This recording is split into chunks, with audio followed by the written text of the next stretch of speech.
இயேசுவின் பரிசுத்த நாமத்திற்கு மகிமை உண்டாவதாக. என்னுடைய வாழ்க்கையில் நடந்த ஒரு அனுபவத்தை சொல்லுகிறேன். ஏசாயா 45:3 உன்னை பெயர் சொல்லி அழைக்கிற இஸ்ரவேலின் தேவனாகிய கர்த்தர் நானே என்று நான் அறியும்படிக்கு என்னையும் பெயர் சொல்லி அழைத்தார். எல்லாருக்குமே வாழ்க்கையில் பிரச்சனை வந்தவுடன் யார் பெரிய வல்லமை ஊழியக்காரர், அவரிடத்தில் போனால் தீர்வு கிடைக்குமே என்றுதான் அவரிடத்தில் போவார்கள். அதன்படிதான் நானும் என்னுடைய வாழ்க்கையில் பிரச்சனை வந்தவுடன் நானும் பெரிய ஊழியக்காரர்களுக்கு பக்கமாக லெட்டர் எழுதி நாளைக்கு போஸ்ட் பண்ண வேண்டும் என்று பைபிளிலே வைத்திருந்தேன்.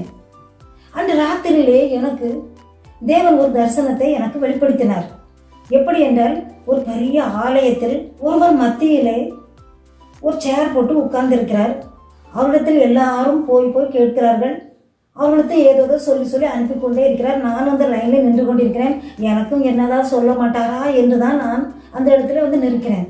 அப்பொழுது என் நேரம் வந்தவுடன் அவர் என்னை பார்த்து, உன்னுடைய பெயர் ஜெயா, உனக்குள்ளது உனக்கே தெரியும், நீ வீட்டுக்கு போ என்று சொல்லி அனுப்பினார். நான் உடனே அதை போஸ்ட் பண்ணவில்லை. என்னுடைய பிரச்சனையை சொல்லி நான் யார்கிட்டையும் சொல்லி ஜெபித்ததும் கிடையாது. இந்நாள் வரை தேவன் சிறிய காரியமானாலும் சரி, அது பெரிய காரியமானாலும் சரி, அது நன்மையானதும் சரி, அது தீமையானதும் சரி, எனக்கு வரப்போகிற காரியத்தெல்லாம் அதை முன்குறித்து சொல்லி அவர் சொன்னதுபடியே உனக்குள்ளது உனக்கே தெரியும் என்று சொல்லி எனக்குள்ளது எனக்கே நான் அறியும்படியாக எனக்கு அதை தெரியப்படுத்துவார். அப்படிதான் எந்நாள் வரை என்னை நடத்தி கொண்டு வருகிறார்.